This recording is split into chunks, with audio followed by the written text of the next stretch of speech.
Bienvenidos a nuestra inmersión de hoy. Preparaos para descender a las profundidades de un misterio que aún perturba a la sociedad. La historia de Richard Ramírez. El acosador nocturno. Exacto, Richard Ramírez. El acosador nocturno. Un nombre que evoca terror en Los Ángeles. Entre 1984 y 1985, este asesino en serie aterrorizó la ciudad con una serie de crímenes brutales, aparentemente sin un patrón, dejando a su paso un rastro de sangre y miedo. Lo que hace que este caso sea tan escalofriante es la aparente aleatoriedad de sus víctimas, hombres, mujeres, niños. Diferentes edades, etnias, estatus social, cualquiera podía ser su objetivo. Imaginad el terror que se apoderó de la ciudad, la incertidumbre, la sensación de que la oscuridad podía acechar en cualquier esquina. Es que esa imprevisibilidad, esa sensación de que nadie estaba a salvo, es lo que convirtió a Ramírez en una figura tan aterradora. En este Deep Dive exploraremos su vida, sus crímenes, y trataremos de comprender qué factores lo llevaron a cometer actos tan terribles. Empecemos por el principio. Algunos expertos creen que la infancia de un asesino en serie puede alargar claves para comprender su comportamiento posterior. ¿Qué sabemos de la infancia de Richard Ramírez? ¿Hubo algún evento traumático, alguna señal temprana de la oscuridad que se cernía sobre él? La infancia de Ramírez fue sin duda turbulenta. Nació en El Paso, Texas, en el seno de una familia disfuncional y violenta. Su padre Julián era un ex policía mexicano con un carácter explosivo propenso a la violencia física, especialmente hacia Richard Ramírez. Esos episodios de violencia, esos traumas tempranos, sin duda, dejaron una huella profunda en su psique. Un caldo de cultivo perfecto para la oscuridad, ¿no? Es como si la violencia engendrara más violencia, un ciclo macabro que se repite de generación en generación. Es una teoría interesante, y hay otro factor que pudo haber influido en su desarrollo: un accidente en su infancia. Al caerse de un columpio, Richard sufrió una grave lesión en la cabeza que le provocó convulsiones epilépticas durante su adolescencia. Algunos expertos sugieren que este trauma físico pudo haber afectado su comportamiento y desarrollo emocional. Es fascinante y aterrador a la vez cómo un evento fortuito puede tener consecuencias tan devastadoras. Una simple caída, un golpe en la cabeza, y el destino de una persona y de tantas víctimas cambia para siempre. Efectivamente. Y como si el destino estuviera ensañándose con él, Richard también sufrió la influencia de su primo Miguel Alice, un veterano de la guerra de Vietnam. Mike le mostraba a Richard fotografías de las atrocidades que había presenciado en el campo de batalla: torturas, asesinatos, violaciones, un horror inimaginable. Incluso le contaba con detalle sus propias acciones, sus hazañas como soldado. Imaginad el impacto que esto pudo tener en la mente de un joven impresionable como Richard. Una exposición brutal a la violencia, a la crueldad más extrema. Es como si le hubieran inoculado el horror directamente en el alma. ¿Crees que esa influencia fue determinante en su camino hacia la oscuridad? Es difícil afirmarlo con certeza, pero es innegable que la figura de Mike y las historias que compartía tuvieron un impacto profundo en Richard. Además, presenció un evento traumático: el asesinato de la esposa de Mike a manos del propio Miguel, un disparo a sangre fría durante una acalorada discusión. Imaginar el horror de presenciar un acto tan brutal, especialmente viniendo de alguien a quien admirabas, de quien aprendías. Una experiencia que sin duda marcaría a cualquiera. Un cóctel de violencia familiar, trauma físico y exposición a la crueldad más extrema. Y con este bagaje a sus espaldas, Richard entra en la adolescencia. ¿Cómo se manifestó la oscuridad en esa etapa de su vida? Su adolescencia estuvo marcada por la delincuencia, el robo, el consumo de drogas. Un comportamiento errático que culminó con un intento de agresión sexual a una huésped en el hotel donde trabajaba. Afortunadamente, el marido de la víctima intervino y lo golpeó. Este incidente fue una señal, una premonición de la violencia que desataría años más tarde. Es escalofriante pensar que ese fue solo el principio, un atisbo de la oscuridad que se cernía sobre él. Y con la adolescencia a sus espaldas, Richard pone rumbo a Los Ángeles, una ciudad que se convertiría en su macabro escenario. Así es.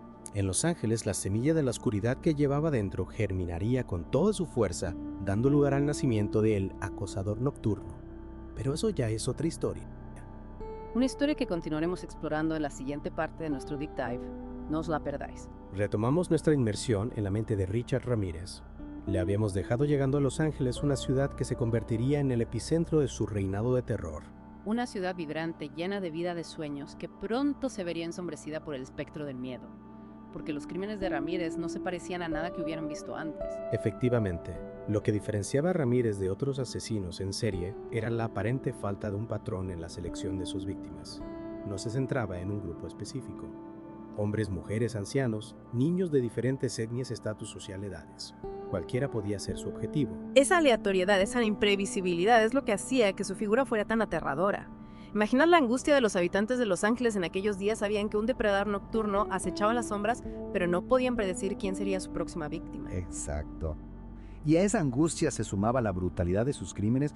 Ramírez utilizaba cualquier objeto a su alcance como arma, pistolas, cuchillos, martillos, incluso sus propias manos. Sus ataques eran salvajes, despiadados, dejando a su paso un rastro de sangre y dolor. Algunos expertos sugieren que esa brutalidad, esa violencia extrema, era una forma de expresar su rabia, su frustración, su odio hacia el mundo. Es una posibilidad. O quizás buscaba infligir el mismo dolor que él había experimentado durante su infancia.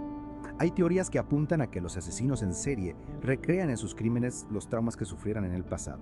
Es una idea escalofriante, pero también reveladora. Si escarbamos en la psique de un asesino, a menudo encontramos un espejo roto reflejando el dolor que le infligieron. Y en el caso de Ramírez, ese espejo también reflejaba una fascinación por lo macabro. En algunas escenas del crimen dejaba símbolos satánicos, pentagramas dibujados con sangre, como una firma, una provocación a la sociedad, a las fuerzas del orden. Esos símbolos, esa iconografía satánica generaron una gran controversia. Algunos creen que era una muestra de sus creencias de su devoción al diablo. Otros, sin embargo, lo interpretan como una estrategia para despistar a la policía, para crear una imagen sensacionalista que lo diferenciara de otros asesinos. Es un debate interesante. ¿Reflejaban esos símbolos una creencia genuina, una fascinación por el lado oscuro, o eran simplemente una forma de construir una imagen, una máscara para ocultar su verdadera identidad? Quizás nunca sepamos la respuesta a esa pregunta. Lo que sí sabemos es que esos símbolos contribuyeron a crear la leyenda de El Acosador Nocturno, una figura que se convirtió en un ícono del terror, un personaje casi mítico. Y esa mitificación se vio amplificada por la dificultad para atraparlo. Durante meses, Ramírez operó con total impunidad, moviéndose como una sombra por la ciudad, sembrando el terror a su paso. Su falta de un patrón claro, su imprevisibilidad lo convertían en un fantasma, una pesadilla escurrida. Pero como toda pesadilla, esta también llegó a su fin. La captura de El Acosador Nocturno fue un evento dramático casi cinematográfico. ¿Puedes contarnos cómo sucedió? Por supuesto. Tras una serie de crímenes que mantenían en vilo a la ciudad, la policía logró identificar a Ramírez gracias a la descripción de un testigo y una huella dactilar encontrada en uno de los vehículos robados por el asesino. Su imagen, su nombre se difundió rápidamente por los medios de comunicación. Imaginar la presión, la tensión que se vivía en esos momentos. La ciudad entera estaba a la caza de El Acosador Nocturno. Efectivamente. Y esa presión, esa tensión mediática jugó un papel crucial en su captura.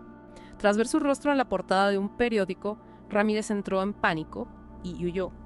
Intentó robar un coche, pero fue reconocido por un grupo de vecinos quienes lo persiguieron y lo golpearon brutalmente hasta que la policía intervino. Una escena digna de una película de terror, ¿verdad? El cazador convertido en presa, la furia de la multitud desatada contra la encarnación del mal. Así es. La captura de Ramírez supuso un alivio para la ciudad, el fin de una pesadilla que parecía no tener fin.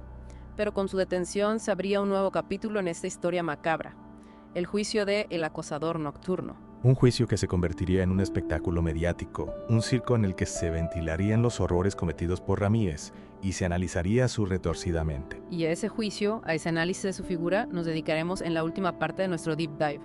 No os la perdáis. Retomamos nuestra inmersión en la mente de Richard Ramírez, el acosador nocturno, a punto de enfrentarse a la justicia por sus terribles crímenes. Sí, la captura de Ramírez marcó el fin de su reinado de terror en las calles de Los Ángeles, pero el drama estaba lejos de terminar. Su juicio se convirtió en un acontecimiento mediático sin precedentes, un espectáculo que cautivó y horrorizó al público a partes iguales. Recuerdo la cobertura mediática no escatimaba en detalles escabrosos, alimentando la fascinación morbosa por el caso. ¿Cómo crees que esa cobertura mediática influyó en la percepción pública de Ramírez y de sus crímenes? Sin duda, la cobertura mediática jugó un papel crucial en la construcción del mito de El Acosador Nocturno. Los periódicos, la televisión, todos se volcaron en el caso, amplificando cada detalle, cada gesto, cada palabra de Ramírez. Y él, consciente de ese poder mediático, lo utilizó a su favor.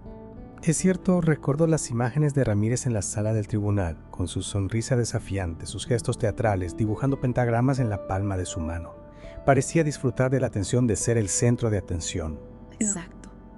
Ramírez comprendió el poder de la imagen de la narrativa y supo construir un personaje, una máscara que lo convertía en algo más que un simple criminal. Se erigió en un símbolo, una representación del mal, y los medios de comunicación, en su afán por el sensacionalismo, contribuyeron a perpetuar esa imagen. Esa imagen, esa fascinación por lo macabro se extendió más allá de los medios de comunicación. Recuerdo que Ramírez recibía cartas de admiradoras, incluso se casó con una de ellas mientras estaba en el corredor de la muerte. ¿Cómo se explica este fenómeno? ¿Por qué algunas personas se sienten atraídas por figuras como Ramírez? Es un fenómeno complejo que tiene que ver con la fascinación por lo prohibido, por lo oscuro. Para algunos, Ramírez representaba una rebeldía extrema, una transgresión de todas las normas.